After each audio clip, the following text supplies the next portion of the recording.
உங்களுக்கு தீபுவா இருக்கட்டும், அதுக்கப்புறம் அனிதாவா இருக்கட்டும், எல்லாருக்குமே எனக்கு அந்த பேரிங் ரொம்ப பிடிக்கும். ஹார்ட் பீட்லயுமே வந்து ஏன் வந்து இந்த 2 பேரையும் நீங்க பிரிச்சீங்கன்னு எவ்வளோ கமெண்ட்ஸ். எனக்கும் நாங்களும் பார்னியுமே டிஸ்கஸ் பண்ணிப்போம். என்ன குரு கடைசியில இப்படி பண்ணிட்டான் அனிதா. ஆனா அதுதான் ஆக்சுவலா நல்ல ஒரு டேர்ன் ஓவராகவே இருந்தது.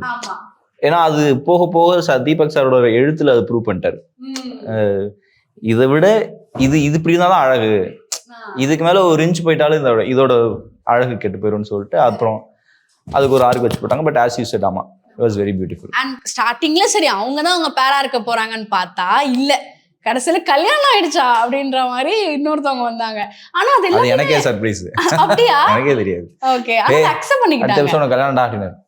ஓகே, அதை அக்செப்ட் பண்ணிக்கிட்டாங்கல்ல, அது எனக்கு ரொம்ப பிடிச்சது. ஆடியன்ஸ் கிட்டயுமே ஓகே அதை வரவேற்கிறாங்க. அதே மாதிரிதான் இப்போ இவங்க கிட்ட வர்றப்போ உங்களுக்கும் ஆல்ரெடி ஒரு சக்சஸ்ஃபுல் பேர் இருக்காங்க.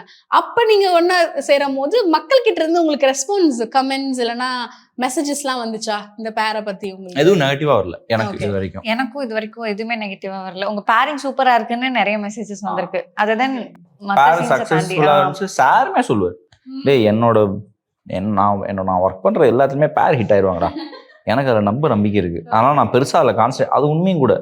நாங்க பண்ணும்போது அவர் பெருசா மெனக்கிடவே மாட்டார்.